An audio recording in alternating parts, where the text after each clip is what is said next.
Et j'ai commencé à découvrir un petit peu le monde de la gériatrie et puis de l'accompagnement de fin de vie des animaux quand j'ai fait ma thèse universitaire sur le vieillissement du chien. Alors c'était en 2013, en sortant d'école, en 2013, quand on m'a dit, tu vas faire, on m'a proposé un sujet sur le vieillissement du chien, je me suis dit, cool, c'est un truc que j'ai jamais vu en école.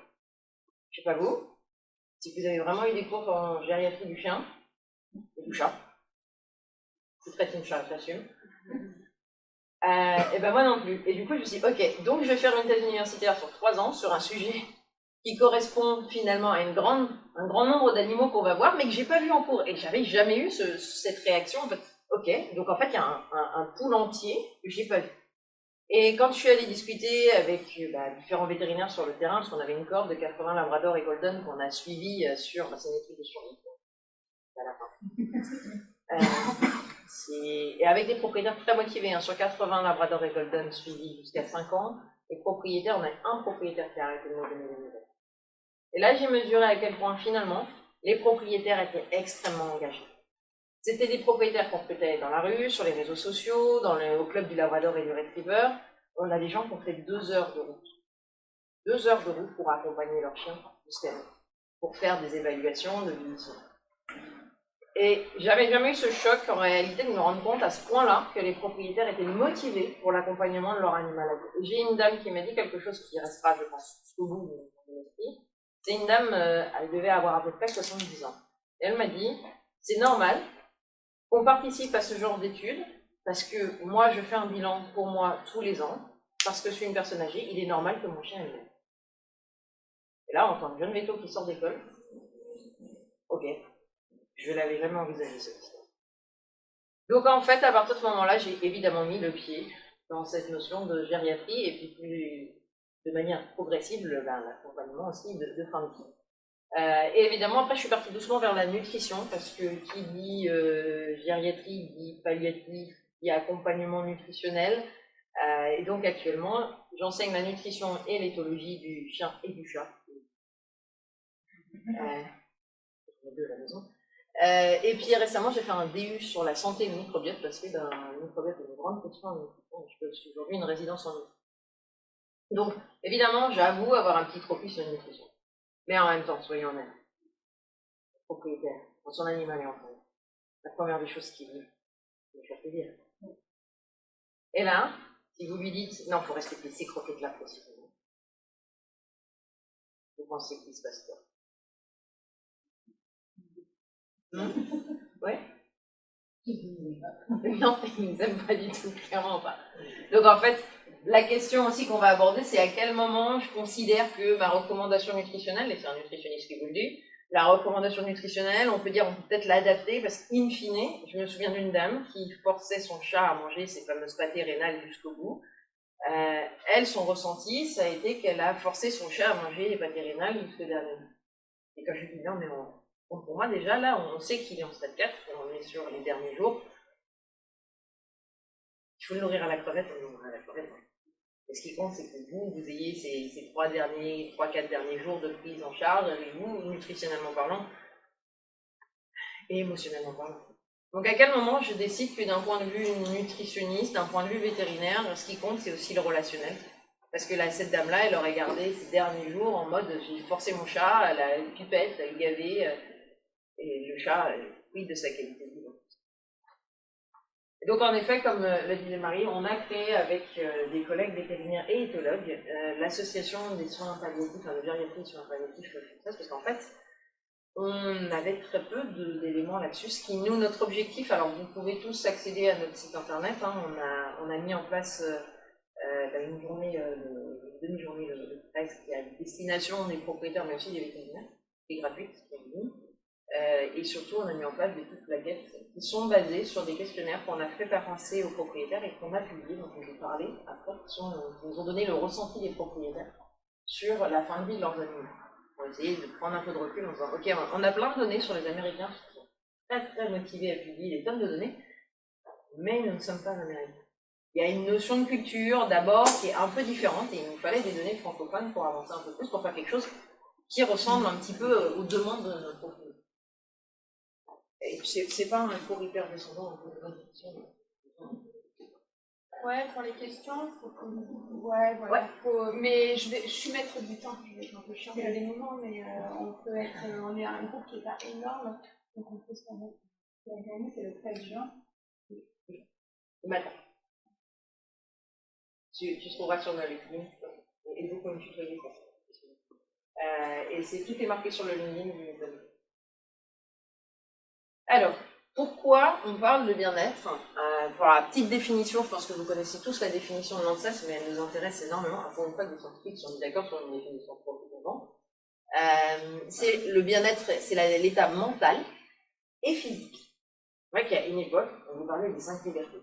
C'est sûr que vous avez entendu parler des 5 libertés en long, en large, en travers. Mais ça, la science du bien-être animal a évolué avec le temps. Et on a défini maintenant que le bien-être, c'est l'état mental et physique positif. On ne s'arrête pas que juste au côté physique, qui est lié à la satisfaction des besoins physiologiques et comportementaux, ainsi que les attentes de l'individu.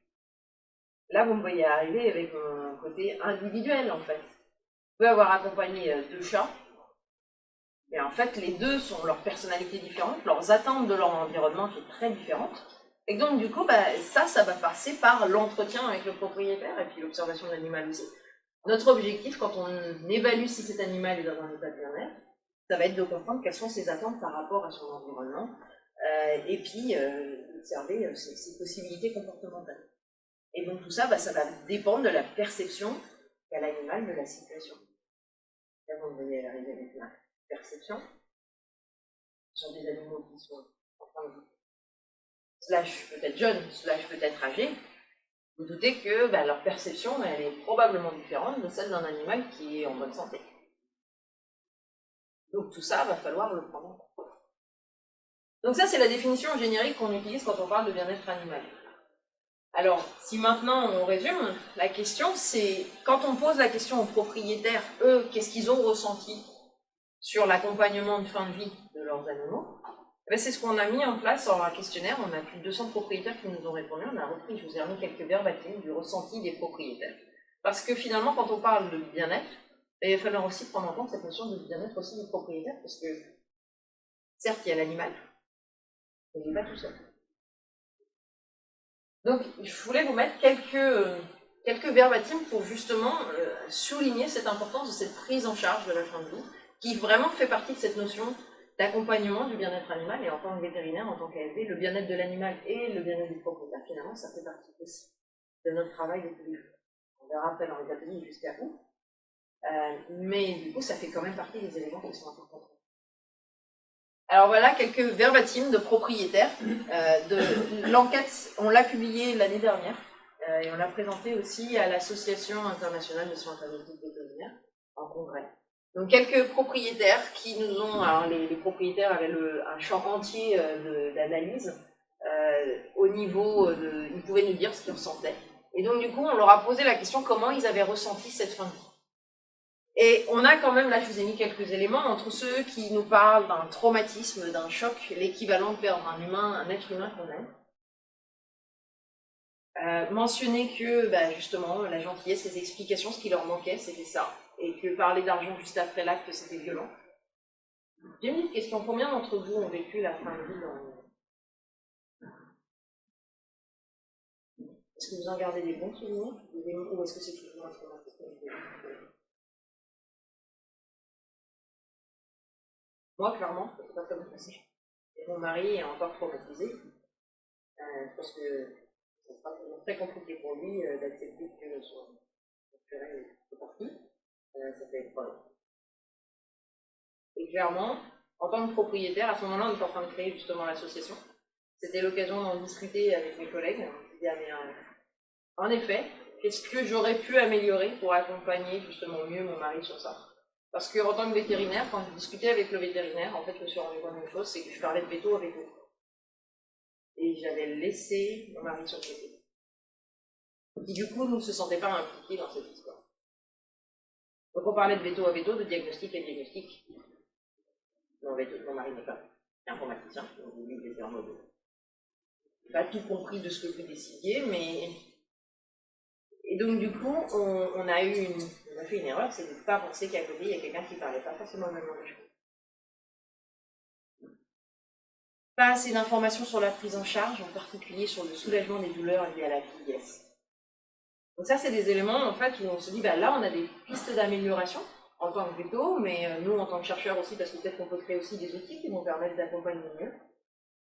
C'est un peu notre job, hein. C'est important aussi pour moi d'échanger avec vous aujourd'hui, parce que les éléments que nous, on peut développer en recherche pour qu'ils soient applicables sur le terrain, faire de la recherche qui n'est pas applicable in fine dans le futur, c'est bien faire des publics.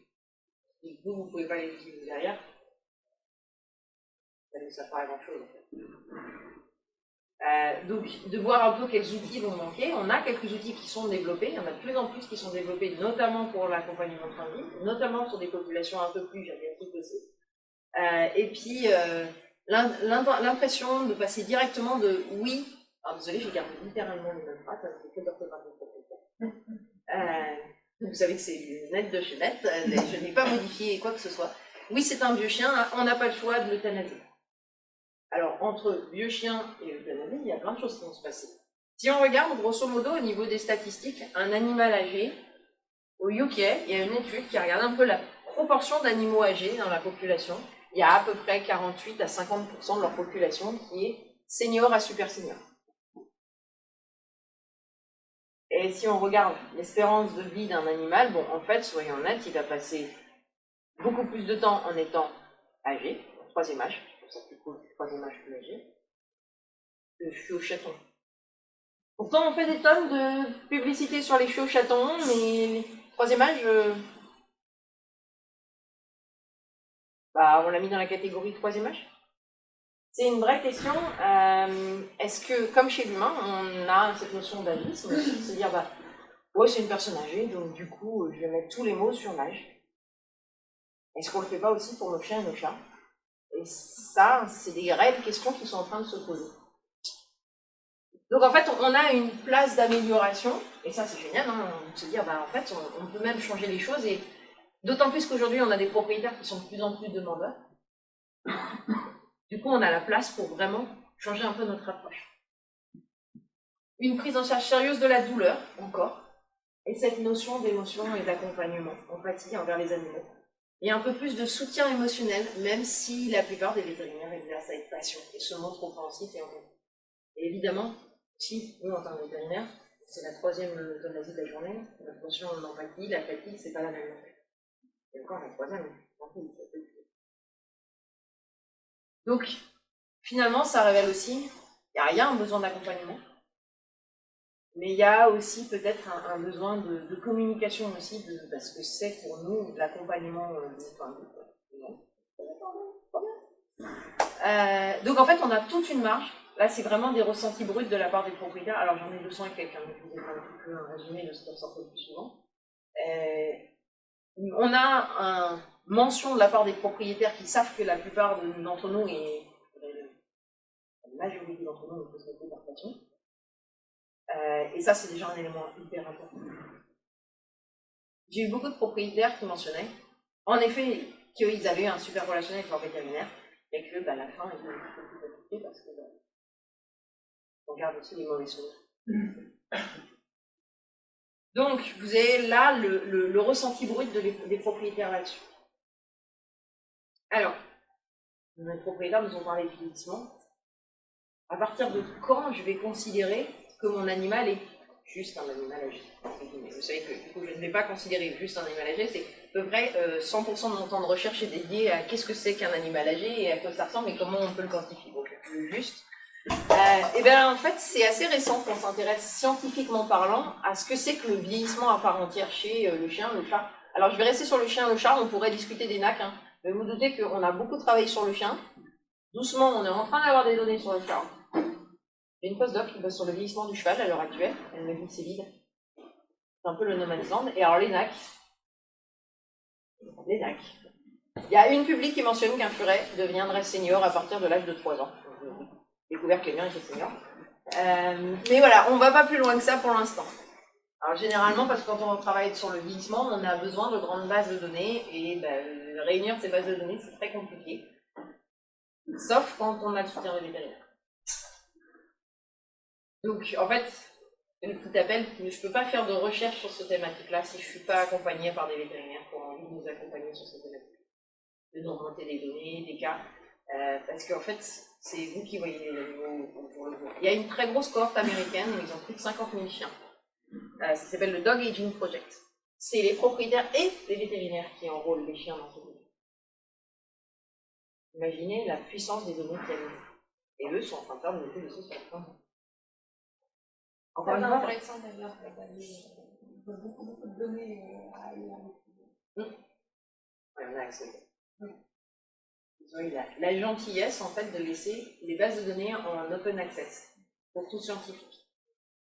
Donc en fait, il y a une autre base de données plus petite, 3000 Golden Retrievers, qui s'appelle le Golden Retriever Studio, où ils ont récupéré toutes les données de la part des vétérinaires sur 3000 Golden Retrievers jusqu'à la fin. Donc tout ça, c'est des énormes bases de données. Chez le chat, à l'heure actuelle, la cohorte la plus grande, on fait 206 chats. Elle est à Liverpool. Donc on n'est pas sur la même échelle. C'est pas pour autant que les propriétaires de chats ne sont pas motivés. Parce que nous, on fait remplir des questionnaires en ligne à un certain nombre de propriétaires. On en a 1600 qui nous ont répondu avec un questionnaire qui était quand même super long, qui leur demandait leur personnalité à eux, un gros questionnaire de personnalité sous chat aussi. Donc, on a noté quand même des propriétaires très très motivés pour avancer là-dessus. Et ça, d'un point de vue recherche, et ça je pense que c'est super important de vous transmettre, nous on a des proprios qui sont prêts à répondre des fois 40 minutes de questionnaire et qu'on recontacte au bout d'un an, qui sont motivés à reprendre du temps, à nous envoyer des échantillons, des photos de leurs animaux, et qui sont extrêmement demandeurs. Et en fait, ça démontre réellement une motivation de la part des propriétaires pour s'investir sur ces questions-là. Tous, non, clairement pas. Il y a quand même un certain nombre. Alors, d'après vous, c'est quoi le vieillissement? Pas simple, dit comme ça. Surtout le matin, un peu en fait. La dégradation des cellules et des capacités régénératives. Il y a en effet une notion au niveau cellulaire. Alors si on regarde, il y a une notion de déclin et de détérioration. Il y a des tonnes de définitions sur le vieillissement, mais c'est celle que je trouve la plus intéressante. Au niveau cellulaire, mais aussi au niveau tissulaire. Au niveau, évidemment, du coup, des organes qui sont constitués par ces tissus. Et tout ça, ça amène à quelque chose qui est très important. La perte de l'homéostasie. Quand en gros, l'individu est confronté à un stress, alors quand je dis un stress, ça peut être une maladie par exemple, et bien en fait, sa capacité à revenir à son état d'équilibre est affectée. Donc en fait, on va avoir une perte de l'homéostasie et du coup, une diminution de l'adaptabilité de l'individu à des événements stressants, mais évidemment, beaucoup plus vulnérable de continuer après à la maladie. Alors ça, c'est une définition qui est générale pour toute espèce. Maintenant, à quel moment je passe du côté obscur de la force? Parce que vous avez vu qu'il y a des gens, des fois, des humains, qui à 90 ans sont encore, ou à 80 ans très actifs, et puis il y en a à 60 ans, c'est pas forcément simple. Et donc, on a deux définitions. On parle de vieillissement sain et dit de vieillissement pathologique. Vous avez peut-être entendu parler le bien vieillir, on en parle beaucoup aujourd'hui chez l'humain. Et bien en fait, on en parle aussi chez le chien et chez le chat. Sauf que pendant très longtemps, on se cantonnait à une définition qui était plutôt humaine. Voire même, on avait simplifié, c'était l'apparence chez le chien et le chat, l'apparence... c'était le fait de ne pas avoir de maladie apparente. Et en factuel, vous en pensez quoi de cette définition? Ouais, c'est très focalisé. Ben, c'est bien, en fait, c'est à peu près ce qu'on avait en définition humaine dans les années 60. Voilà, vous savez à peu près le décalage. Et ça, on était trop contents parce que c'est la première réelle définition du vieillissement sain chez le chien et le chat. Elle date de 2015. Et on l'a gardée jusqu'à super longtemps. Jusqu'à l'année dernière, on s'est dit, bon, il faudrait juste qu'on en fasse une qui soit définie au chien et au chat, ça serait quand même pas mal. Donc, on a cette définition qu'on a publiée avec des collègues américains et anglais en fin d'année dernière, où on considère que le vieillissement sain, chez le chien et le chat, c'est un vieillissement au cours duquel, alors, ma tournure de phrase n'est pas parfaite, c'est l'anglais traduit, au cours duquel l'individu maintient des capacités fonctionnelles et développe une résilience suffisante pour répondre à ses propres besoins physiques, comportementaux, sociaux et émotionnels. Tout au long des différentes étapes de la vie adulte. Oui, désolée de vous annoncer que en fait, on vieillit progressivement. Et là, vous avez vu que je décorrèle finalement cette notion d'âge.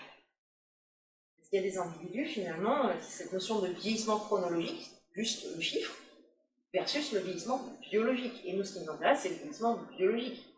Parce qu'un individu, un chat par exemple, qui a la pif, évidemment, sa courbe de vieillissement, ça ne va pas être la même qu'un chat pas obèse. Et en bonne santé et environnementale, comportementale, qui vit dans un environnement adapté, ce ne sera pas la même. Pourtant, ils peuvent avoir le même âge, être de la même race, etc. Donc, cette notion d'âge, elle nous aide un peu à faire des cut-offs pour le propriétaire. Mais en fait, on va regarder l'individu plus loin que juste son âge.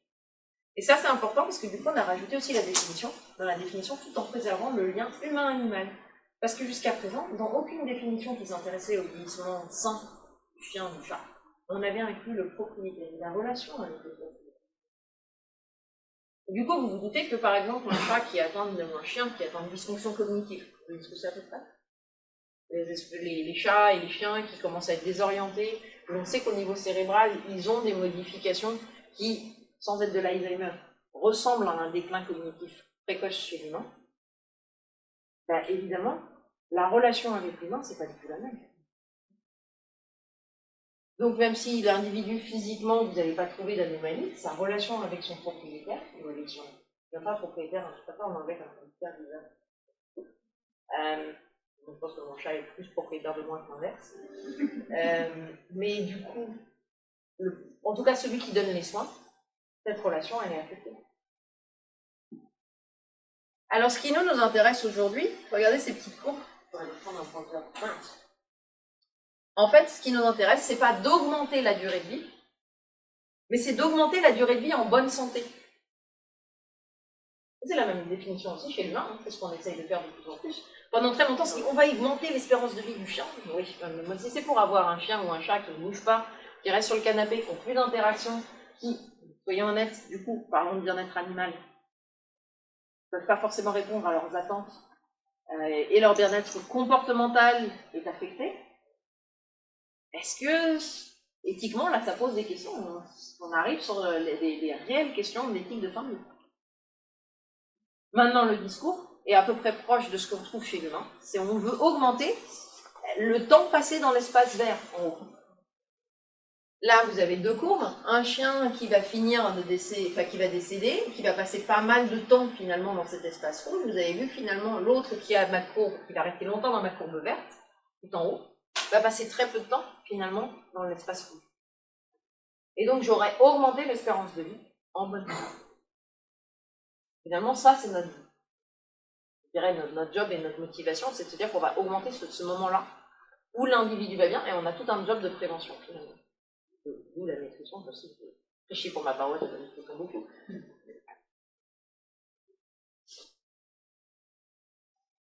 Alors, aujourd'hui, on va même un peu plus loin, parce que pendant très longtemps, le chien, le chat ont servi de modèle pour l'humain. Maintenant, on inverse un petit peu. En gériatrie, on a beaucoup de choses qui ont été faites.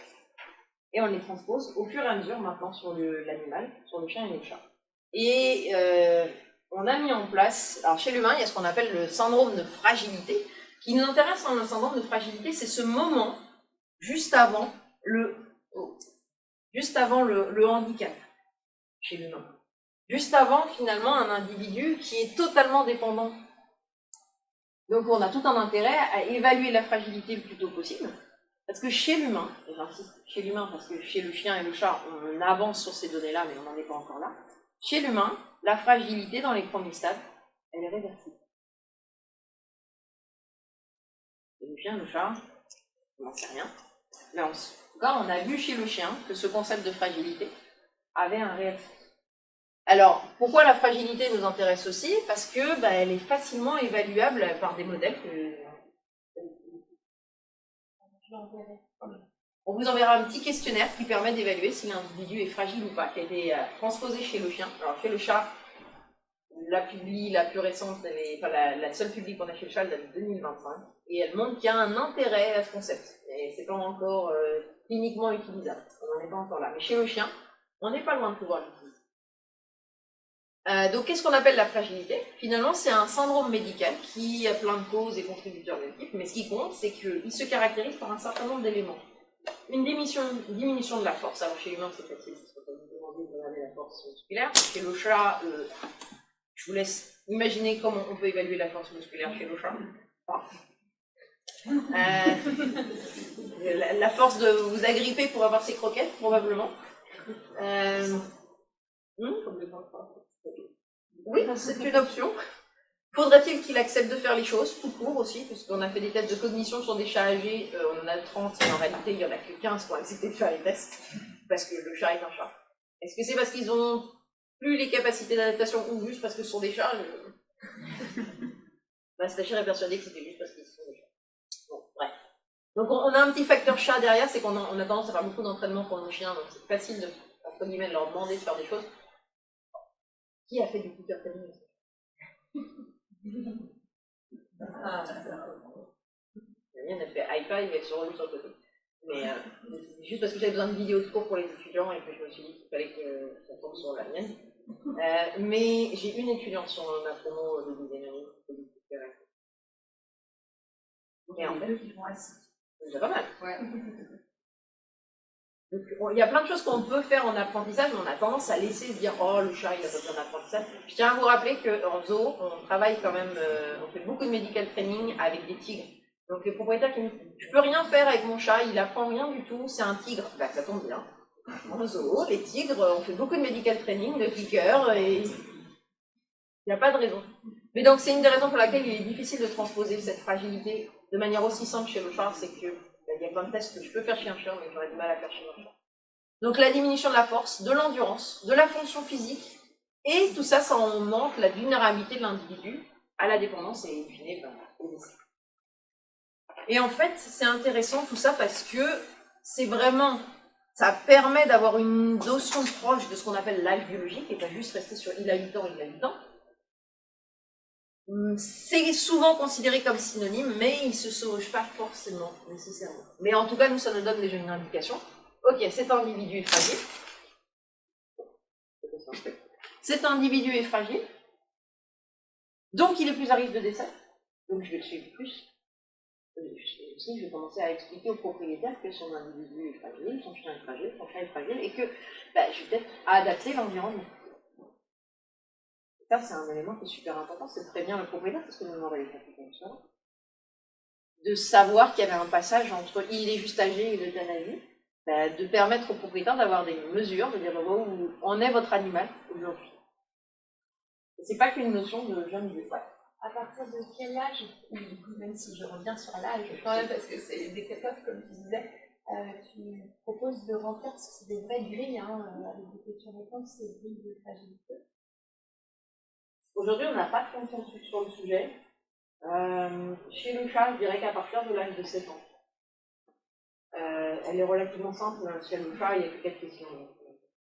Par défaut. Parce qu'on a fait remplir cette grille-là, en tout cas à des propriétaires de chats de 7 à 21 ans, pour notre dernière étude. Et on s'est rendu compte que les chats de 15 ans et plus, il y en avait plus de 53% qui étaient fragiles.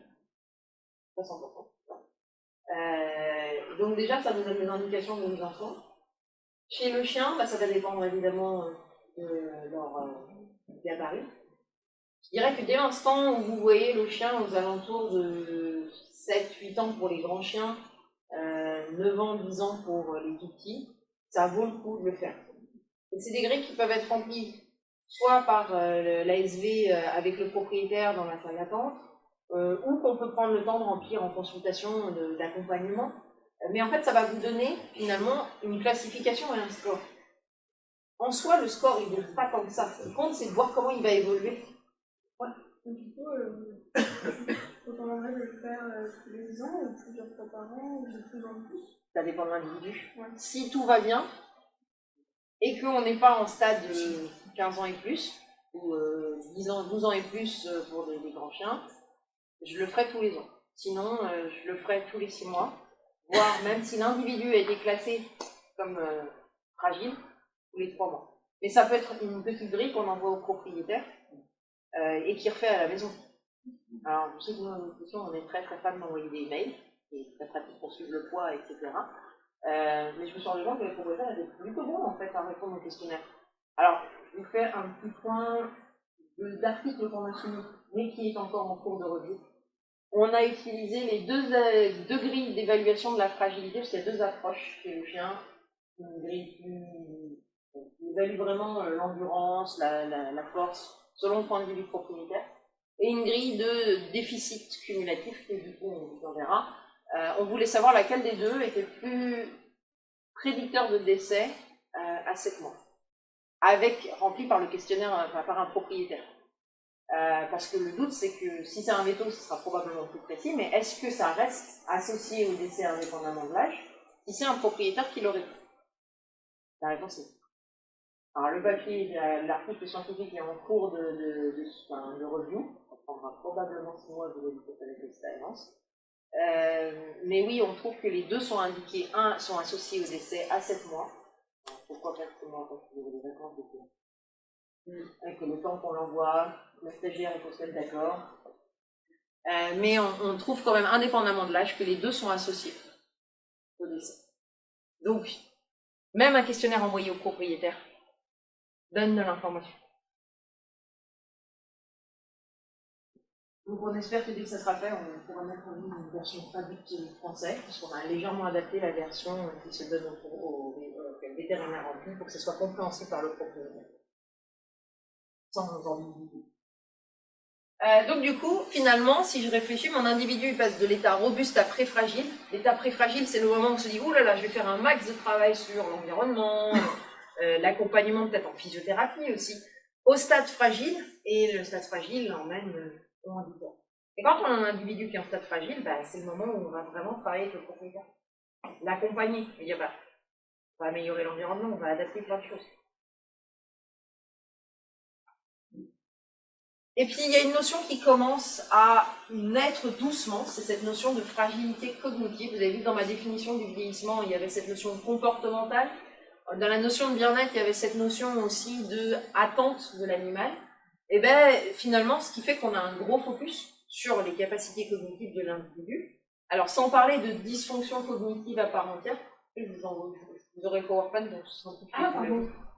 Merci. Parce que je reconnais que mon rouge ressort mal. Donc,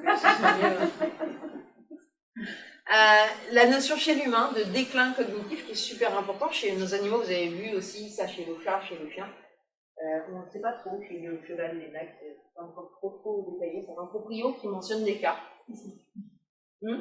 Chez quelle espèce? Si elle est sur Rouen, elle nous intéresse, c'est dans le coin. À 80 km de Rouen, elle nous intéresse parce que c'est exactement l'étude clinique qu'on est en train de faire. Parce qu'on fait faire des petites tests de cognition aux chevaux pour justement voir si on retrouve des populations similaires à ce qu'on voit chez le chien et le chat. On n'arrête pas. Désolée. Donc c'est quand j'ai une présence simultanée, cette fragilité cognitive, de fragilité physique dont on a parlé avant, et d'un trouble cognitif léger, c'est-à-dire que je n'ai pas encore le chien ou le chat qui a atteint une dysfonction cognitive à part entière, mais qu'on commence à voir dans les premiers stades. Est-ce que vous êtes familier de grilles comme par exemple la grille CADES? Peut-être pas. C'est une grille qu'on fait remplir au propriétaire pour évaluer si le chien est en début de dysfonction cognitive, s'il est en fin de dysfonction cognitive. Ça aide en tout cas à pouvoir aborder les différents points avec le propriétaire. Ça nous permet d'avoir un score. Chez l'humain, en fait, on se rend compte qu'il y a cette fragilité cognitive quand on mêle les deux ensemble. Maintenant, chez le chien et le chat, c'est un domaine d'étude, c'est ce qui probablement arrivera dans les prochaines années. Parce qu'on a de plus en plus un focus sur la dysfonction cognitive canine, alors plus documentée que la féline, qui est une maladie neurodégénérative et qui va toucher finalement le cortex cérébral et l'hippocampe, qui aurait quelques similitudes avec l'Alzheimer chez l'humain. Même si on pense qu'on est plus proche d'un stade précoce. L'Alzheimer peut-être une fin de stade, en cas avec un élément important, c'est que nous, nos chats, quand ils sont totalement perdus et que justement ça affecte leur qualité de vie. C'est humain. Et on ne pourrait pas dans le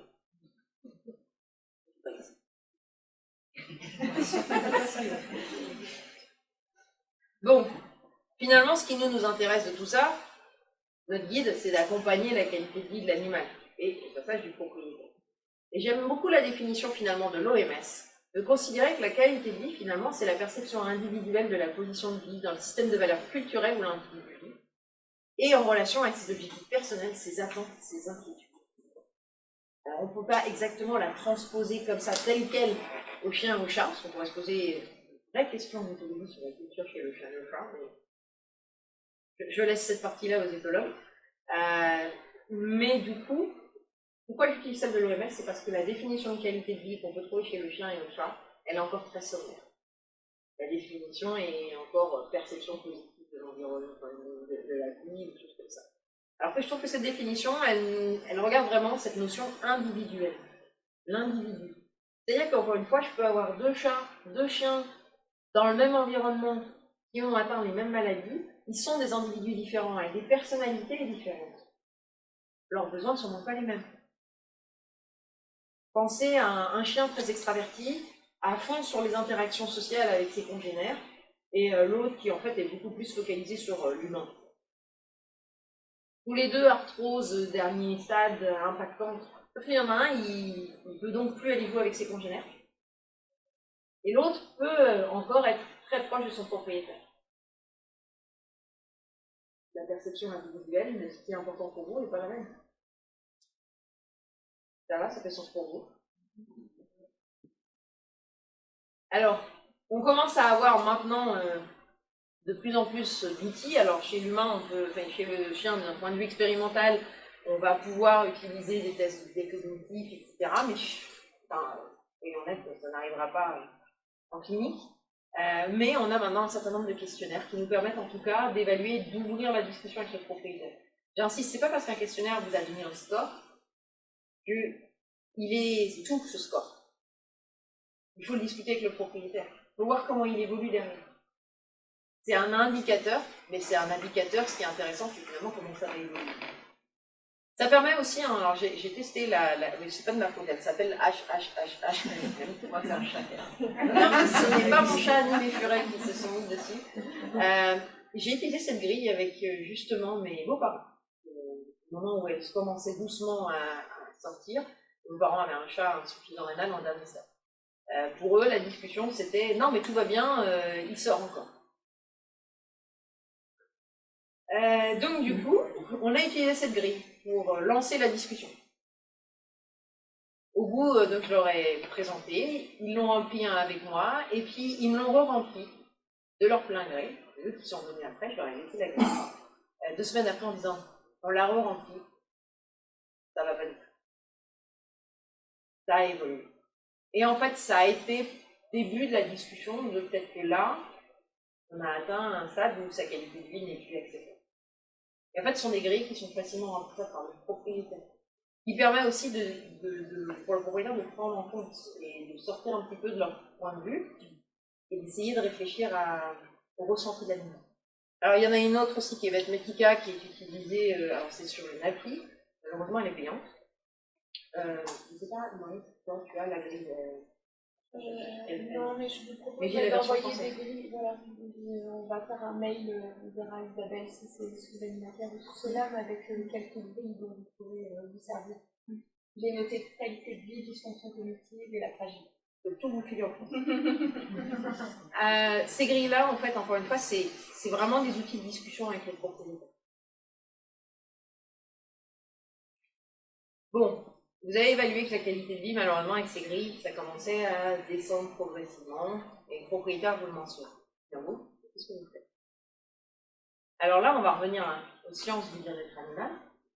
Alors avant, on parlait des 5 libertés, maintenant on parle plutôt des 5 domaines, que sont l'alimentation, la santé, l'environnement, le comportement, et ces 4 domaines-là affectant évidemment le domaine mental, vos émotions. Alors on va regarder, la première des choses, c'est pas moi qui dis que c'était le premier, je suis totalement d'accord, l'alimentation. Et il y a plein de questions qu'on va se poser finalement. On va évaluer l'individu sur ces 5 domaines. La première des choses, c'est, ok, est-ce que mon animal là qui pense à moi, il a des besoins nutritionnels particuliers? Est-ce que c'est, je sais pas, un chat avec en effet en stade 4 iris? Est-ce que avec son insuffisance rénale, il va falloir que je prenne en compte un certain nombre de choses? Est-ce que c'est un chien avec une entéropathie chronique qui dégénère à peu près tous les 6 mois pour rechanger? Ça, c'est des éléments déjà qui vont être guides pour nous. Parce qu'à partir de ça, on va pouvoir faire une recommandation. Après, est-ce que mon animal, il arrive à accéder à ses ressources alimentaires, notamment si on a un individu qui se met à à maigrir ou du moins à avoir un appétit selon le propriétaire plus faible. Si vous avez mis pour la gamelle chat, vous l'avez mis en hauteur parce qu'il y a le chien qui est en train de manger les croquettes, c'est pas bon, mais que le chat il a 15 ans, il est possible aussi que ce soit très difficile pour lui d'accéder à la gamelle en hauteur. Il va manger 3-4 croquettes, mais il va faire moins l'effort. Or, vous savez que le chat, c'est un multi-grignoteur. Donc, plein de petits repas dans la journée, sous-entendu. Plein de fois, il faut sauter sur le truc là, impossible à faire. Vous savez ce que c'est le pire ennemi d'un chat âgé après le vétérinaire? L'escalier. C'est pas simple, hein. Monter ces escaliers, en plus pour le spot de couchage extraordinaire tout en haut, là, il faut le vouloir. Est-ce qu'il y a un suivi nutritionnel? Parce que, en fait, le propriétaire est capable de vous donner des informations aussi là-dessus. C'est des éléments qui sont vraiment importants à aborder. Alors, peut-être que certains propriétaires auront du mal à discuter avec vous de nutrition parce que, justement, ils vont se dire, bah, je vais me dire de arrêter de En fait, j'ai l'impression que les grilles, vous les remplir, enfin, c'est à nous de les remplir avec les propriétaires parce que si on les met tout seul, rien que la note d'état corporel, tous ceux qui ont un set, ils ne le mettent pas assez. Non, la note d'état corporel, ça c'est à vous de le faire. Oui, non, mais à chaque fois, ils sont pas. Je me dis, si on les laisse tout seuls, ils vont pas être objectifs sur est-ce qu'il a même besoin de non, bien. Eh ben, alors, autant la note d'état corporel, je suis d'accord avec vous, les études sont assez claires, c'est formel. Le propriétaire n'est pas très très bon à évaluer son animal. Quoique. Parce que quand par contre, vous dites qu'il a maigri, c'est qu'il a sacrément maigri. Pour les efforts qu'ils ont fournis pour le faire maigrir, du coup, il y a. Ou pas? Quand il vous annonce qu'en fait il a maigri, alors que d'habitude vous avez l'habitude qu'ils vous disent oh non, non, tout va bien, alors qu'il est 6 sur 7, 6 sur 9 ou 8 sur 9. Et là il a maigri. Ça veut dire qu'en plus vous savez qu'il a sacrément maigri, il n'a pas juste un peu maigri. Ouais, mais quand on avait compris le fait du déni, même la semaine dernière, ça allait bien. Non, je suis d'accord sur la note d'état corporel et là, la partie que je vous mets, c'est vraiment entre veto et SV, c'est à vous de l'évaluer. Le propriétaire, la note d'état musculaire, c'est extrêmement La question très intéressante, parce que pour moi, je trouve que la nutrition, c'est une des consultations qui, dans l'approche du propriétaire, dans la sensibilité qu'on va venir toucher, des questions de parler de poids, d'apparence physique, etc., je trouve que ça s'apparente un peu à la façon dont on va accompagner des propriétaires à la fin de la vie, avec un peu plus de subtilité, je dirais. Et c'est vrai que la note corporelle toute seule, comme ça, en disant les 8 sur 9, et enfin, voilà, on peut avoir quand même, je ne sais pas comment tu agis, mais on peut avoir, c'est peut-être pas le début de conversation dès l'entrée dans une consultation de nutrition de parler du sport, et ça arrive peut-être à la fin quand la confiance est acquise, etc. Voire on ne le dit jamais, et enfin, en tout cas pas à la première consultation, et au fur et à mesure, enfin, c'est très subtil. En nutrition, on travaille beaucoup. Alors, je ne savais pas que ce que je faisais, c'était de la médecine narrative, c'était à l'époque que je faisais de la médecine narrative. Mais en fait, on laisse beaucoup le propriétaire nous raconter la vie de son animal. Une des questions classiques pour réussir à savoir ce que mange l'animal, plutôt que de dire il mange des croquettes, il mange quelle quantité, on leur demande racontez-moi sur la journée ce que vous donnez du matin de votre réveil à votre coucher. Expliquez-moi le quotidien d'un point de vue nutritionnel de votre animal, ce qui permet de dire d'ailleurs à tel moment il y a tel friandise qui est très important émotionnellement pour le propriétaire et peut-être pour l'animal aussi. Et nous en nutrition on va dire ok, celui-là je ne le vire pas, c'est super important, on va faire un truc équilibré avec le pot de yaourt. On a compris que ce pot de yaourt là à la fin de journée je ne le vire pas du tout. Aucun jugement sur le pot de yaourt, ma mère donne le pot de yaourt à Michi à son chat. J'ai compris que jamais je ferai mes graisses au chat en enlevant le pot de yaourt. J'aurais une dérive, mais si je laisse le pot de yaourt à la fin. Donc oui, en effet, on ne commence pas par la note d'état corporel. Nous, ça va être un des piliers réels de notre évaluation. Je ne vais pas commencer par Moi, je trouve dans le que parfois, il y a quand même un biais parce qu'on n'a pas très envie d'affronter la réalité, etc. Enfin, voilà, du coup, il y a un petit peu, c'est pas grave. Et donc, pareil, est-ce qu'on a tendance, pour être tout seul, est-ce qu'on pourrait dire, comme mon animal chez les il a peut-être pas envie de le voir non plus? Oui, c'est pour ça qu'en fait, les grilles qui posent des questions de manière plus subtile. faut pas dire est-ce que votre animal se dégrade, est-ce qu'il fait ça, combien de fois dans la journée il fait ça. Donc en fait, c'est des questions qui sont un peu plus subtiles que on va éviter tout le wording un petit peu négatif. Mais c'est une vraie question aussi, dans le sens quand est-ce que je commence à parler de vieillissement et presque de fin de vie, quand est-ce que j'ose en parler aux propriétaires et j'ose apporter ces questions-là. Souvent, je ne sais pas comment vous faites d'ailleurs, vous. Est-ce que vous mettez les pieds dans le plat, est-ce que vous attendez qu'on vous en parle, etc.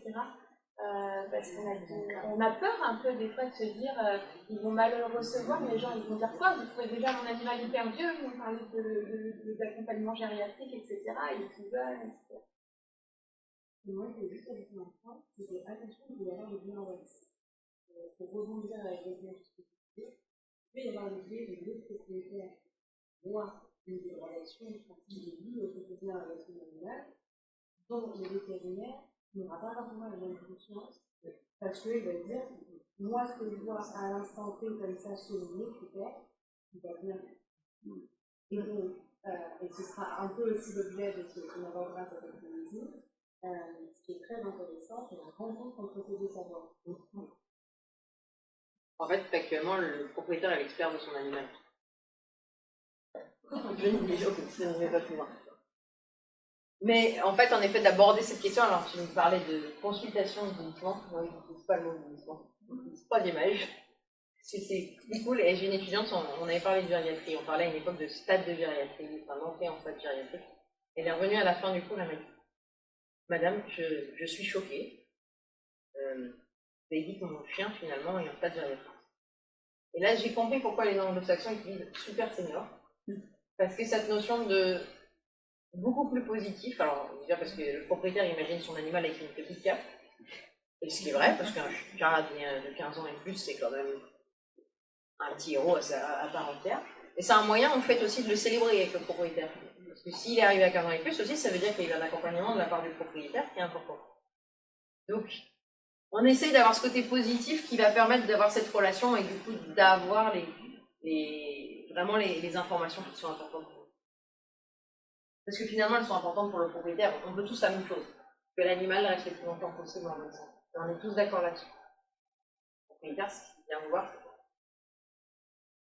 On va se poser aussi la question, hein, est-ce que la ration est en adéquation avec les besoins de l'animal? Donc on va regarder autant la note d'état corporel que la note d'état musculaire. Et j'insiste pour la musculaire, parce que la fragilité est vraiment au centre de ça, il y a la sarcopénie, la perte de masse musculaire liée à l'âge.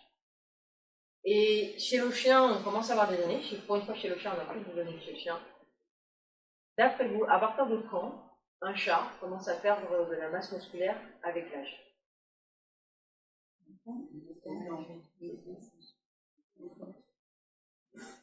7 ans. Ils ont pris les chats à partir de 7 ans et plus, et en fait, on voit une... Bon, autant la note d'état corporel, elle augmente un peu jusqu'à 10 ans. On sait que les vieux chats, les vieux chiens... Alors le chien, c'est un peu différent, lui, il arrive de surcours un peu plus en général. Chez le chat, pas de bol, ils sont un peu mal foutus. Je sais, passionné de chat, hein, mais on se rend compte qu'à partir de l'âge de 12-13 ans, alors que certains, il n'y a pas tous les chats, mais il y a bien un tiers des chats dans leur capacité à digérer les protéines et les lipides diminue. Je sais, ils ont vachement besoin de protéines et de lipides, mais en plus, quand ils vieillissent, leur capacité à les digérer diminue. Donc du coup, évidemment, ça ne fait qu'accélérer le risque de sarcopénie, mais par contre, on a un risque de surpoids au début, mais après, un risque de surpoids. Donc en fait, la perte de masse musculaire, elle se fait très très vite. Alors, chez l'humain, la sarcopénie, les débuts de perte de masse musculaire liés à l'âge peuvent être réversibles, mais une fois que c'est trop, c'est extrêmement difficile. Donc d'où l'intérêt de l'évaluer le plus tôt possible. On n'a pas de grille aussi carrée qu'en humaine, alors tout ce qui me reste, c'est des grilles d'état musculaire, mais si vous voulez, je pourrais souvenir, j'ai trouvé sur YouTube une vidéo justement du docteur Linda Freeman, qui est une spécialiste en nutrition américaine, qui montre en vidéo, puisqu'elle travaille pour la WSAVA, comment et à quel endroit on fait la note d'état musculaire, comment on palpe, parce que ça c'est un élément super important. Quand on aille sur un animal en fin de vie, âgé, comme pour les animaux jeunes, c'est des conduites vraiment très important. Parce que, en fait, et ça c'est le nutritionniste, qu'est-ce que c'est cool quand c'est marqué sur le cahier, vraiment, Parce que quand je les récupère à 15 ans, je sais à quel moment ils ont décroché. Et je sais si c'était il y a longtemps. Et du coup, est-ce que je suis encore dans le stade où je vais pouvoir travailler sur maintenir à minima un peu de masse musculaire, ou si en fait ça fait 4 mois que c'est fait. Et ça, pour vous, c'est des outils qui sont super intéressants. Et qui ne demandent pas de matos. Alors, quand on va parler de nutrition, et là maintenant plus particulièrement de nutrition de fin de vie, on va avoir des objectifs qui sont nutritionnellement adaptés à l'animal. Et on va se poser la question, est-ce que le propriétaire, c'est dans son attente? Si en effet on prend son chat insuffisant rénal de la dernière fois, mon objectif c'est qu'il passe la dernière semaine de manière agréable, en diminuant le stress au maximum pour le propriétaire et pour l'animal. Donc, est-ce que je vais lui donner des croquettes en insuffisant rénal qu'il déteste parce que ça fait 2 ans qu'on essaie de lui forcer à manger? Peut-être pas. C'est le moment où c'est une ration ménagère, c'est une option. Parce que au moins je sais que pour une semaine, la ration ménagère, c'est encore faisable. Il y en a qui font des rations ménagères, là? Vous les respectez strictement? Qui prescrivent ou utilisent des rations ménagères? Ah oui, moi, utiliser pour mon chat à titre perso, non, j'en ai pas mis. Mais par contre, j'en calcule et j'en prescris. Et j'émets des doutes sur le respect de la prescription sur le long terme à la maison. Ah, mais là, tu parles pas de long terme. Là, c'est pas de long terme. C'est pour ça que la discussion est très différente. Moi, mon discours, c'est que sur la MRC, par exemple, l'aliment rénal, il a un intérêt prouvé sur le long terme. Là, on ne parle plus de long terme. S'il ne bouge pas, il meurt. Vous avez une semaine à tenir. C'est du plaisir. Mais c'est exactement. Et même si ma ration ménagère n'est pas équilibrée, je m'en tape. Avant d'avoir des signes de carence, il sera mort. De ça. Alors, et puis il y a les exemples concrets. Moi, j'ai dit ça à mes parents et elle avait 18 ans la petite chatte et elle a fait 20 ans la semaine dernière.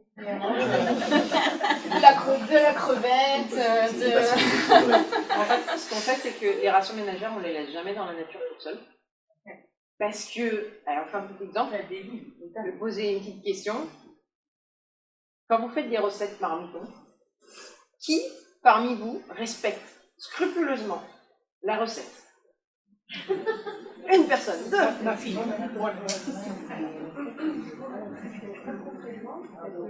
un chien de chat, tous en ration ménagère, depuis 2 ans. Et toutes les 2 semaines, j'ai rendez-vous avec ma ration ménagère, je prends une après-midi pour tout leur faire et pour leur peau, précisément. C'est exactement ce qu'en fait on conseille sur les rations ménagères. De ne jamais les laisser toutes seules. Ouais, et enfin, pas en même temps, c'est une généralité, c'est un projet, mais par contre, pour les autres, il y a des personnes qui en sont capables.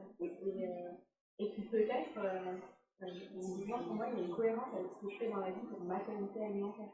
Je me dis, tiens, je leur apporte finalement la même qualité alimentaire, et pourquoi pas? Et donc, en fait, c'est juste pour dire, encore une fois, je suis pas en généralité, c'est juste pour dire, et Marie, c'est quelque chose que j'ai mis en place avec Marie en plus, Marie, elle sait très bien, ça dépendra du propriétaire, ça dépendra de son envie à s'investir, et il y en a qui vont tout à fait y arriver, et il y en a qui ne sera pas du tout possible. Je suis entièrement d'accord avec ça. Juste pour que ce soit clair, je suis désolée, mais je ne sais pas ce que c'est une ration Dans le sens ration ménagère, c'est une ration qu'on cuisine à la maison pour son animal, sans considération de si on fait du cuit, du cru, etc. Et je suis entièrement d'accord avec toi, et d'ailleurs on a eu un papier qui a été accepté hier là-dessus. On s'est intéressé justement au profil de personnalité des propriétaires qui font ces choix alimentaires. Et on retrouve en effet le fait de faire attention et de cuisiner pour soi-même comme un facteur qui est très fréquent. Et ça, c'est important. Les publications mentionnent qu'en effet, ce cas-là n'est pas une généralité, mais qu'il y a à peu près 85% des rations qui finissent déséquilibrées. Et 15% de propriétaires qui vont la respecter scrupuleusement. Et on peut augmenter ce pourcentage-là en accompagnant les propriétaires régulièrement, comme tu l'as justement. Moi, les rations ménagères, je veux les revoir, ou au moins avoir des petites news tous les mois pour vérifier qu'il n'y a pas eu une défiance, que le propriétaire trouve encore bien son complément, que alors, pendant le Covid, j'ai rechangé je ne sais combien de rations parce que le propriétaire ne trouvait plus l'aliment. Donc, c'est pour ça que les rations ménagères, c'est un outil super intéressant, mais on ne les laisse pas toutes seules. Mais on va pouvoir, une ration crevette, ça se fait. Vous ne pas. Une ration crevette équilibrée.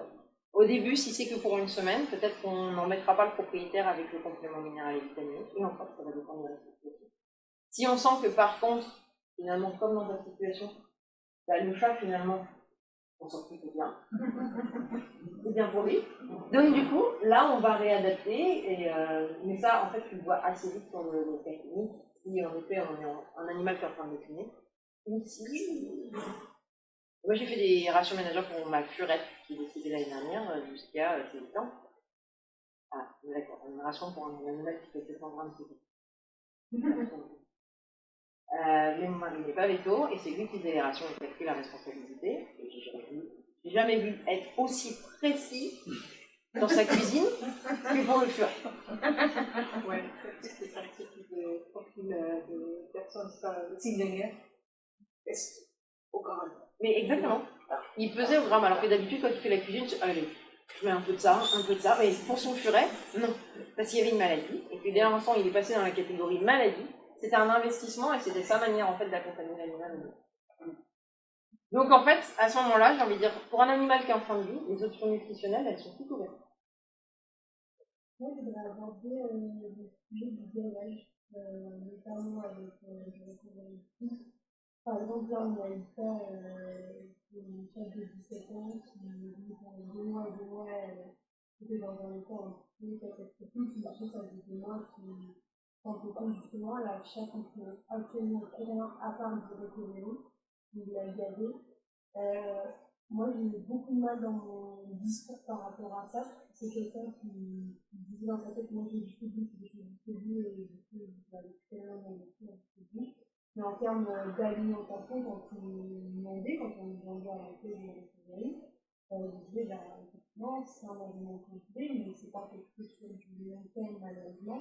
Mais j'ai beaucoup de mal à faire comprendre aux gens qu'on lui propose une solution, mais qui n'est pas à utiliser sur le long terme, mais qui n'est pas adaptée aux besoins de l'animal. J'essaie de lui dire, voilà, c'est très compliqué de l'animal, c'est pas que ça devienne un moment horrible pour vous. Et en fait, vu qu'il a cette solution dans la main, il dit, c'est le bon choix, mais en fait, c'est pas du tout le bon pour cet aspect justement psychologique, etc. Et ça, moi, ça me pose problème parce que j'ai beaucoup de mal justement à offrir une solution, mais sur du court terme, mais faire comprendre aux gens sur du long terme, ça fait au final peut-être l'inverse que du positif. Et ça, moi, j'ai beaucoup. Bon, là, j'ai cet exemple parce que il y a longtemps, mais je trouve que dans notre discours, c'est très compliqué à adapter. Pour le coup, souvent, on parle de rationalisation, etc., mais vraiment pour la fin de vie comme ça, vraiment sur les enfants, les gens ils vont jusqu'à 2 mois à nourrir le chat en recueillerie, ça me fait. C'est possible, quoi. Là, il y a une question de tête. Donc, je n'arrive pas à adapter mon discours en disant monsieur, je ne vais pas le faire culpabiliser parce que je sais que pour lui, il connaît tout ce qu'il a. Monsieur, il va venir à Félix Lézard la nuit pour gaver, quoi. Il a donné toute sa vie, voilà, il pour lui, c'est toute sa vie. Mais je vais faire comprendre que dans l'éthique de l'animal, dans ce qu'il dit, c'est très compliqué. Et nous, on a eu des vidéos qui nous a plus loin quand ça les là, parce qu'il dit, mais dans ce moment, j'ai beaucoup de mal pour le coup à adapter le discours parce que je pense à cette personne qui dit lui de tout, mais en même temps, c'est un animal qui est tout bien. Et ça, j'aimerais bien peut-être voir comment tu as adapté ce discours, en tout cas. J'ai eu un cas de figure qu'un véto m'a raconté qui était similaire, avec un animal était un chien de grande taille, complètement décharné, couché dans le couloir d'entrée de la maison, et toutes les 4 heures, il le prenait, il le sortait dans le jardin, il essayait de rien, de lui faire faire des gens, etc. Et il était exactement dans la même démarche, on va jusqu'au bout, parce que pour moi, être un bon maître, ça veut dire que je le pousse le plus loin possible. Et sur cette famille, je ne sais pas si c'est la solution, mais sur cette famille, ce qui a permis le déclencheur, mis à part prise en charge globale de la qualité des gènes de l'animal âgé, où ce point-là est vraiment un point très péjoratif, qui a permis de débloquer la situation, et de leur poser la question, rendez-vous compte de ce qu'on est en train de lui faire. Est-ce que vous voudriez qu'on le fasse pour vous? Et à ce moment-là, la famille dit, ah ben non, j'en ai besoin, je peux coucher par force devant chez moi, et qu'on va me sortir, m'appuyer sur le ventre, pour que je fasse mes besoins, je Non, à ce moment-là, je devrais être capable. Et ça a été, pour cette famille, je ne sais pas du tout, et Marie répondra mieux à la question, mais pour cette famille, ça a été la prise de conscience, ça a été de faire le parallèle avec leur fin de vie à eux. Je me suis pas dit, je me suis dit, les semaines, tu l'accueillais à l'accueil, à l'accueil, j'ai l'assistance de soins, ça m'a fait aussi. Encore une fois, de partie, parce que moi, je pense que là, en fait, c'est là où moi j'ai développé vraiment cette type d'accompagnement. C'est vraiment d'avoir un temps dédié et pas obligatoirement à l'accueil. En fait, c'est de dire est-ce que vous voulez revenir la semaine prochaine? Et moi, ça serait intéressant pour moi de vous accueillir un petit peu mieux que ce qu'on fait à l'accueil pour échanger. Et donc, ça veut dire que c'est possible dans l'emploi du temps, et ça reste des questions très techniques, mais de caler un temps, et souvent, je pense que ce type de discussion, il faut bien quand même une petite demi-heure à caler avec ce monsieur. Et en fait, c'est repartir sur ce qu'on a dit tout à l'heure avec Sarah, c'est de reprendre la qualité de vie. C'est pas tout de suite rentrer dans le dur avec ce monsieur-là, parce que en fait, il va avoir le temps de pourquoi il fait ça, et en fait, c'est quoi qui est important pour lui, etc.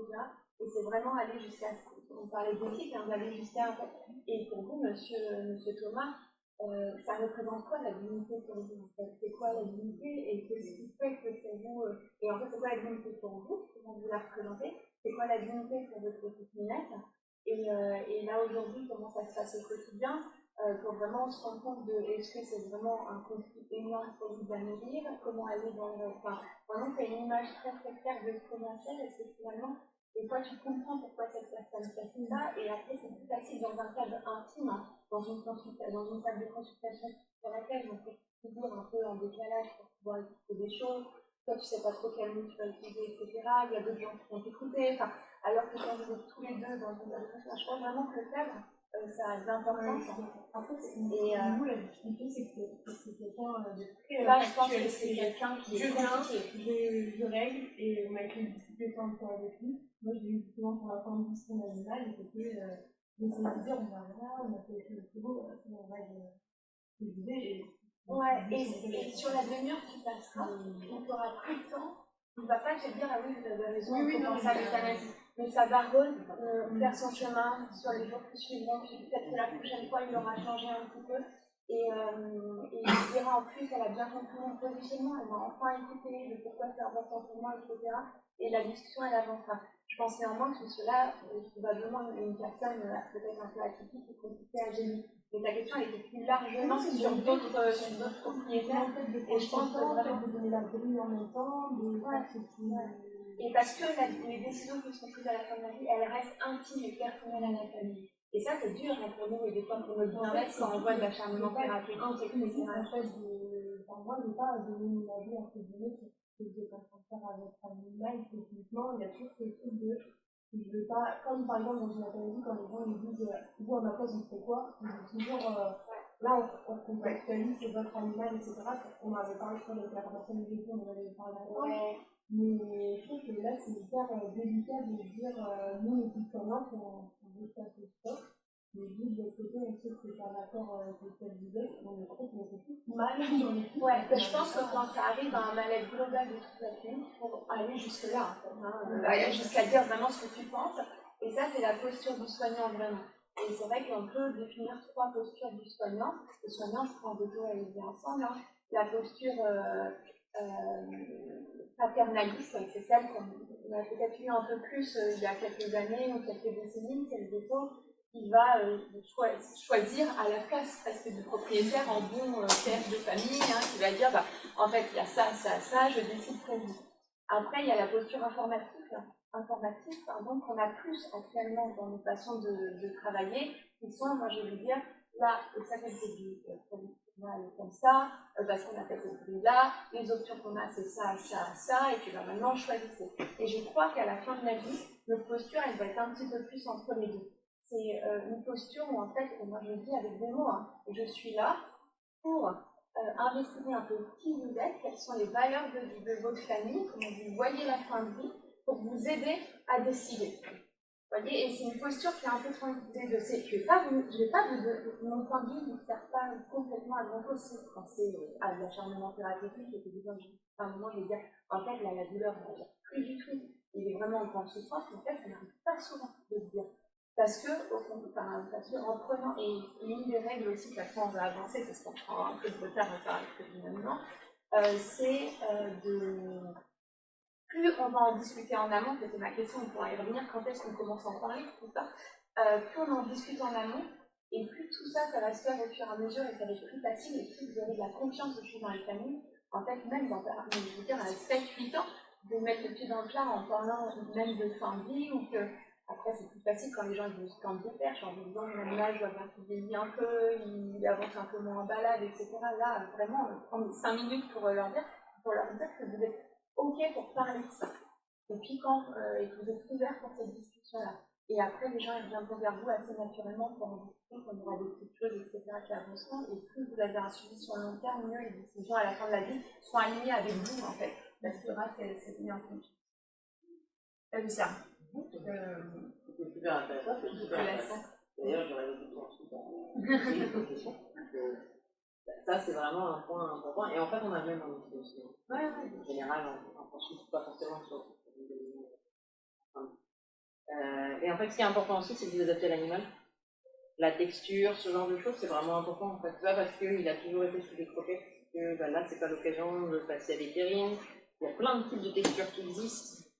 En fait, nous, on pense terrine, on pense aliment humide, mais en réalité, il y a vraiment des animaux qui vont laper. En fait, on va s'adapter. Et puis, si la texture, c'est le plus important, notre objectif avant tout, c'est qu'il mange. Donc, s'il faut faire une petite aparté sur un nutriment qui ne convient pas. J'ai une question, par exemple, c'est pas quand on va faire parmi les gens, des fois, des temps. Par exemple, si tu prends un chat avec un insuffisance rénale et qui est hyper mesuré, donc le forcer même avec des coquettes, il va peut-être vouloir régler la coquette parce qu'il est très bien, il me dit, en fait, je lui donne des coquettes, il adore, mais après, il a encore plus mal. Donc en fait, on voit bien qu'on approche vers la fin, donc l'euthanasie n'est pas encore décidé. Moi, ma question, parce que j'ai mon grand-père qui est décédé il n'y a pas très longtemps, et en fait, en humain, ils mettent des perfusions quand l'être humain arrête de se nourrir. Et ma question, franchement, je n'ai pas fait de recherche, mais c'est une question par rapport à ça. Est-ce que l'animal souffre quand il n'est pas nourri? Est-ce qu'il peut rester 3-4 jours sans manger en attendant que les propriétaires prennent leur décision? Le chat, non. Le chat, non? Non. Okay. C'est de la douleur. Ta question, c'est une douleur physique ou psychologique? Physique. En fait, notre objectif, c'est qu'il mange. Notre objectif, c'est vraiment qu'il mange, qu'il ne mange pas, d'autant plus un chat. Vous allez être en situation où il y a un risque de s'originer un peu en plus. Donc, vous allez, un chat va perdre en masse musculaire. Attendre l'euthanasie, quand les gens sont prêts, sans mettre en place un traitement palliatif pour le chat, c'est laisser souffrir le chat. Ça peut prendre 2-3 jours. Ma question, c'est est-ce qu'on met en place quelque chose parce qu'on sait qu'il ne va pas manger? L'essentiel, alors on va arrêter les croquettes, on va nourrir l'animal avec ce qu'il accepte de manger, on va varier. Ça peut être de changer de texture, ça peut être de réchauffer les terrines. On pense que ça change totalement les composés organiques volatiles, le profil n'est pas du tout le même. Et quand un animal est malade ou quand il vieillit, la sensation olfactive chez le chat, c'est quand même majoritairement l'impression, parce que le goût, c'est pas très bon. À peu près 5 ans, on a 100 fois plus de récepteurs gustatifs que. Par contre, en olfaction, on est nul les gens. Donc en fait, on va travailler sur l'olfaction, on va travailler sur la stimulation, et s'il faut changer à chaque repas, on arrive à faire plusieurs types de rations ménagères, de dialogues avec ces aliments-là, et proposer aux propriétaires les différentes options, en jouant sur des textures différentes, sur des goûts différents, pour ne pas forcer l'animal. Forcer l'animal, mais la question, c'est vraiment les derniers jours, je pense. Et moi, ça c'est personnel, je n'ai pas vécu sur je serais plus à gérer la douleur plutôt qu'à mettre une terre. Non. Est-ce que c'est douloureux de faire ça implique l'hospitalisation ou d'aller les faire à domicile. Ouais, et voir peut-être en fait d'allonger l'espérance de vie quelques jours encore parce qu'on a mis ces terres. Donc j'aurais plutôt tendance à parler très très fortement d'euthanasie et de gérer de la douleur Après, il y a cette fameuse période aussi où les gens sont très propriétaires dépendants. Où l'animal refuse complètement que l'animal soit loin de lui sur les derniers jours. Et ces derniers jours peuvent être effectivement les exercices de l'animal. Mais nous, en tant que soignants, on ne peut que respecter ce choix aussi, même si on sait que c'est pas l'idéal, effectivement, que les 3 derniers jours sont mangés, ça peut être rien. Enfin, mais si le propriétaire, effectivement, va accompagner de cette manière-là son animal jusqu'au bout, et Je pense qu'on aura des demandes comme ça Voilà. de plus en plus fréquentes d'accompagnement jusqu'au bout. Oui. Après, il y a dans certains CHG, déjà, moi j'ai des collègues, enfin on a des confrères, des personnes qui accompagnent en hospitalisant des fois, vraiment sur de la mort à temps, enfin, sur des essais accompagnés comme on peut faire actuellement en humaine, en montant les stades de palier dans les douleurs, etc. Ça peut arriver. Au-delà de la douleur aussi, hein, il y a le côté émotionnel. Un labrador ou un animal qui d'un seul coup ne peut pas avoir accès à l'aliment, c'est aussi un inconfort émotionnel qui est énorme pour eux. Donc moi je stimulerais l'alimentation un maximum. On a aujourd'hui des molécules en humaine, en dépôt qui sont facilement accessibles, en travaillant sur l'aliment derrière aussi, et clairement avec des applications. Alors oui, la gestion des douleurs, mais l'accompagnement propriétaire. Mais laisser le chat pour manger. Non, c'est juste quand les gens attendent, par exemple, que le chat arrive pour faire clair que les bonnes mesures. Et puis ma question, c'est est-ce que le chat il souffre parce que là, je parle vraiment dans son mal, est-ce qu'il souffre parce qu'il va être léger, parce qu'on va forcer à manger, ou est-ce que tu laisses tranquille pendant 3 jours, et s'il va pas avoir des douleurs, parce que tu as besoin de faire faim. Être nauséeux impacte son bien. Donc oui, c'est une souffrance dans tout le sens du terme. Surtout si elle est continue et en plus de tout ça, ça lui empêche d'avoir accès à des choses qui l'intéressent. Ouais, pour moi, il faut gérer la nausée, gérer la prise alimentaire et faire en sorte qu'ils prennent au moins un peu plus possible. Alors, il y a des pères qui peuvent faire aussi un peu plus pour aider l'animal et le relancer un petit peu. À la maison, c'est moins fréquent que notre père sur un chat d'un stage qui va venir en hospitalisation. Il faut prendre en compte et surtout pas forcer. Il y a l'âge. Tiens,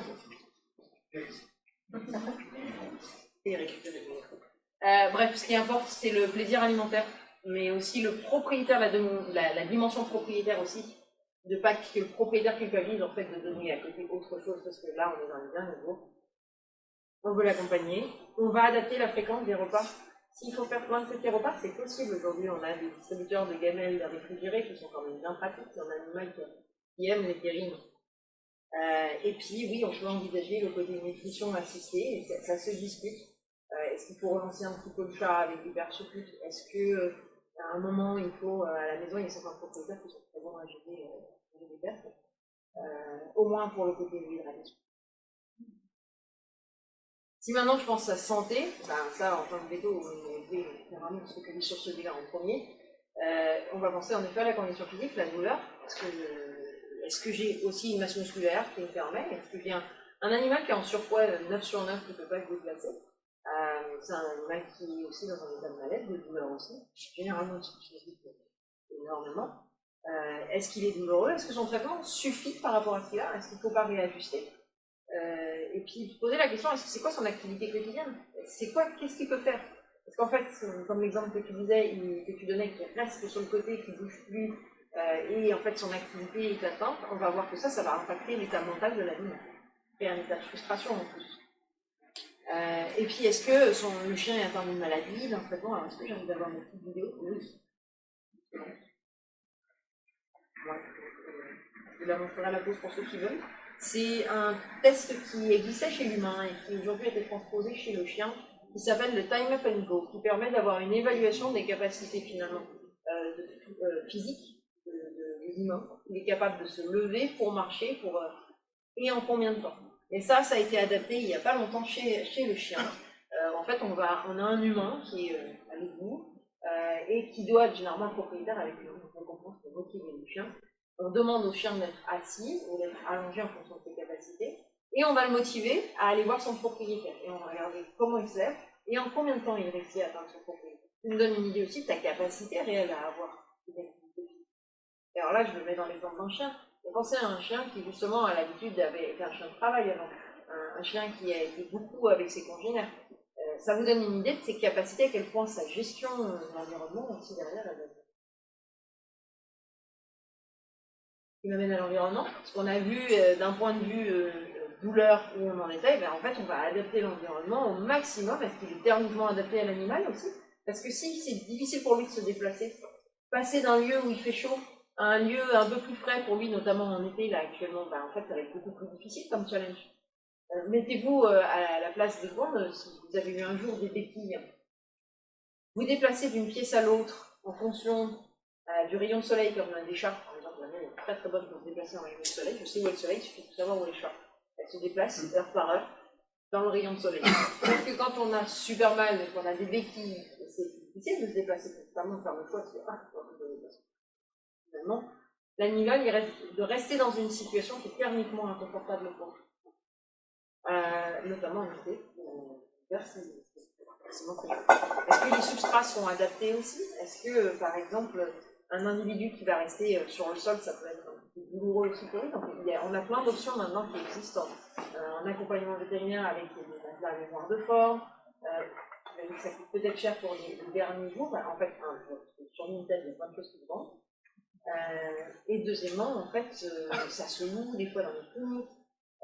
J'ai une collègue qui avait son chien qui a perdu l'usage des pattes arrière. Et ben, en fait, elle a loué un petit chariot à la clinique. Pour les derniers jours, le chien a pu sortir. Et ça a changé sa vie. Et les derniers jours, ben, on a un chien qui a quand même pu explorer un petit peu. Est-ce que l'environnement est prédictible aussi? Ça, c'est super important dans le bien-être d'un individu, de savoir à quoi on peut s'attendre. Généralement, vous aimez bien savoir qu'à telle heure, un cours se termine.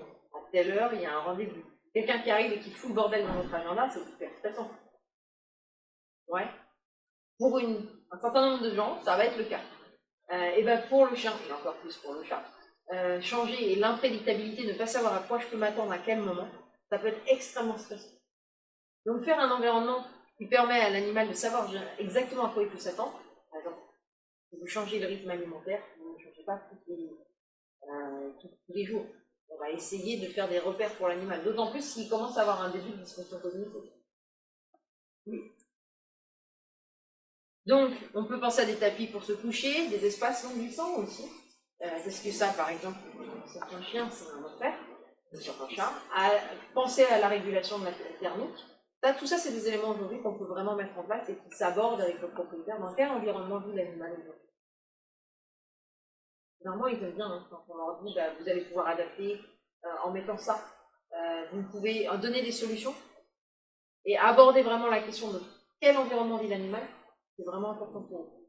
Et ça m'amène à aux deux derniers éléments, les comportements et la dimension émotionnelle aussi de tout ça. Est-ce que mon individu est réellement libre de ses mouvements?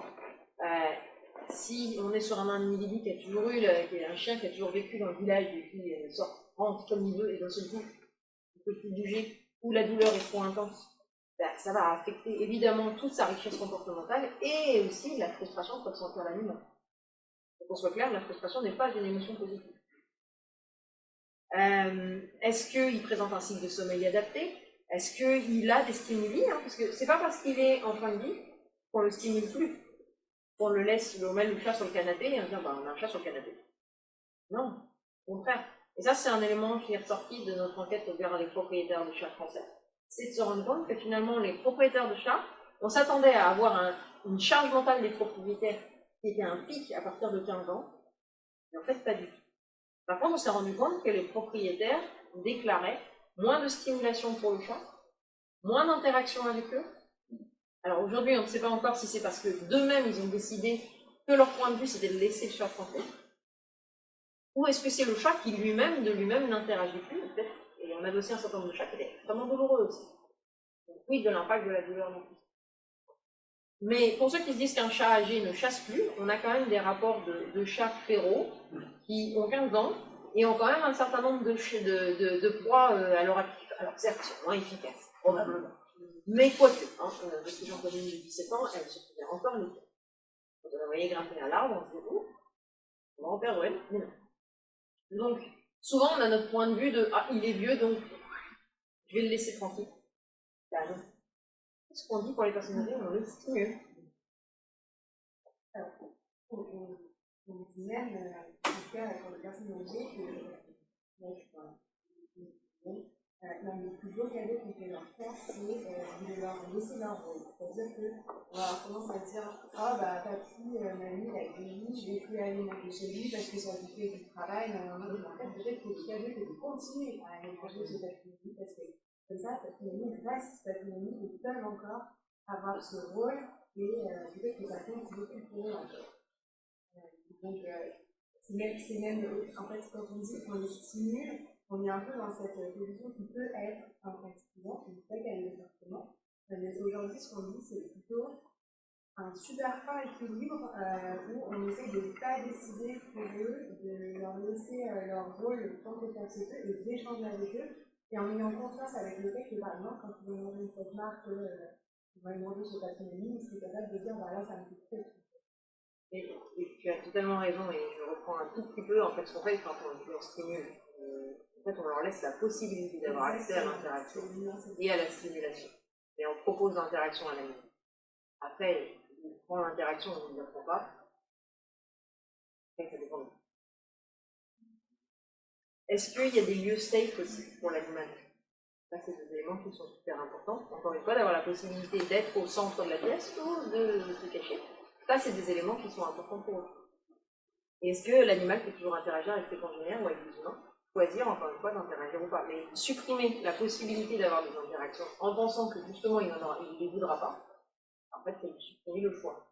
Et donc, du coup, permettre de créer aussi derrière un sentiment de frustration pour l'animal. Et puis, à quel moment je passe du curatif au palliatif? Et ça, je pense que vous allez développer plus après. Le curatif, c'est que finalement, on va se focaliser vraiment sur la guérison. Le palliatif, là, à ce moment-là, on va se focaliser sur la qualité de vie, sur l'interaction avec les propriétaires. Alors derrière, très brièvement, je pense que vous êtes tous des experts de la gestion de la douleur. Ouais. Ce qui est important, c'est de savoir évaluer aussi cette gestion de la douleur. Enfin, est-ce que la gestion de la douleur, elle est suffisante ou pas? Encore une fois, c'est quelque chose qui est individuel. On sait que si on définit la douleur, c'est une sensation ou une expérience émotionnelle. Et j'insiste pour le côté émotionnel, parce que la douleur a une composante désagréable en réponse à une atteinte tissulaire ou potentielle. Et ça, on a plusieurs types de douleurs à l'intérieur, le côté aigu, adaptatif, mais aussi le chronique. Alors si on regarde un peu plus loin, il y a évidemment, arrivé dans les plans, la douleur neuropathique qui va être associée à des douleurs au niveau du système nerveux périphérique, la moelle épinière, etc. Et puis on peut avoir, en plus la douleur cancéreuse, qui est une douleur chronique, qui peut être modérée et progressivement passée intense, qui du coup va affecter fortement la qualité de vie de l'animal. Aujourd'hui, on a des grilles qui se focalisent plutôt sur la qualité de vie de ces animaux-là, qui sont apparents. Et ce qui est vraiment important, sur laquelle j'aimerais insister, c'est qu'on sait clairement que l'expression de la douleur, elle est liée à la personnalité de l'animal. Chez l'humain, on a des données, mais surtout là, on a deux études, une chez le chien, une chez le cheval, qui mentionnent qu'en effet, la personnalité va être liée à l'expression de la douleur. Or, nous, on voit que dans l'individu, on n'égalise pas forcément la personnalité de l'individu. Surtout chez le vétérinaire, où généralement, ils sont en mode j'attends de voir. Donc, vous n'allez pas forcément savoir si j'ai un chien qui est plutôt introverti, extraverti. Ça, c'est des éléments sur lesquels, finalement, on ne pose pas forcément la question. Or, ça va impacter, on s'est rendu compte que les extravertis exprimaient plus de douleur que les introvertis. Il y a une vraie question, ça veut dire que peut-être que mes extravertis, je leur donne des doses de gestion, enfin de médicaments finalement peut-être un petit peu aussi ou adaptés, mais que mes introvertis, finalement, je ne gère pas forcément leur douleur de la même manière et pouvoir constater la même. D'où l'intérêt aussi de discuter avec le propriétaire sur quelle personnalité a leur animal. Alors, chez le chien, on a des questionnaires qui sont standardisés ici, mais généralement, le propriétaire est capable de lui donner les bons objectifs aussi pour décrire leur animal, parce que lui, il le voit tous les jours. Ils ont une très bonne idée de comment il est à la maison. Normalement. Chez le chat, malheureusement, il n'y a pas eu d'études là-dessus. Alors, il y a une raison probablement au fait que nos questionnaires de personnalité chez le chat ne sont pas encore très ni faciles à remplir. Une hypothèse. Mais aussi parce que l'évaluation de la douleur chez le chat est peu compliquée. Et enfin, quelques petits outils préparatoires. Déjà, il y a des outils qu'on peut mettre en place. Je pense qu'on a un propose. que vous proposez probablement aussi à un militaire, qui permettent d'aborder la question, de laisser quelque chose au propriétaire aussi, quand vous leur avez expliqué ce que c'était que la douleur, comment évaluer la douleur. On a les grimaces qui existent chez le chat, par exemple, sous forme d'appli. C'est intéressant pour le propriétaire d'avoir cette petite appli qui permet de dire « Ah, là j'ai l'impression que mon animal est un peu plus douloureux que d'habitude ». On en a pour la plupart des espèces. Pour les macs, aussi, on a le chat, on a furet lapin rat. Je crois qu'il va y avoir cochon. Ça demande un peu de pratique. D'où l'intérêt de ne pas juste le laisser au propriétaire en lui disant « Débrouillez-vous ». Mais de leur montrer sur 2-3 photos, d'après vous, vous pensez que l'animal là il est bien, pas bien, parce que de regarder vraiment les différentes parties du visage, ça se fait, moi je le fais avec les étudiants, on décortique des photos. Et généralement après ça marche beaucoup mieux que si je leur laissais juste le démasquer. Mais ça, le propriétaire est totalement capable de le faire, bien au contraire. Et ça veut dire qu'il va être lui vigilant à certains éléments et va pouvoir vous appeler plus rapidement. L'ASV, essentiel, hein. La communication veto-ASV, de se mettre d'accord aussi sur comment vous souhaitez accompagner une clinique, et puis d'avoir des consultations guidées, comme tu disais Marie, de prendre le temps à part, parce que des fois, au comptoir, on n'a pas le temps de poser la question, c'est quoi pour vous, avec vos propres mots, une belle fin de vie pour votre animal? Parce qu'on n'a pas tous la même vision d'une belle fin de vie. Il y en a qui diront, moi j'ai beaucoup travaillé avec des chiens de recherche et des chiens militaires.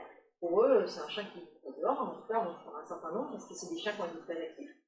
Et l'image du propriétaire qui là, de la fin de vie belle de leur animal, c'est d'aller continuer à explorer. On n'a pas tous la même vision. On n'a pas tous les mêmes attentes, finalement. Et du coup, ça va passer par la communication et prendre le temps. Quand le propriétaire veut aussi discuter, hein, on va pas non plus leur parler. Et se mettre d'accord aussi au sein de la clinique sur les questions. Merci beaucoup. Votre attention.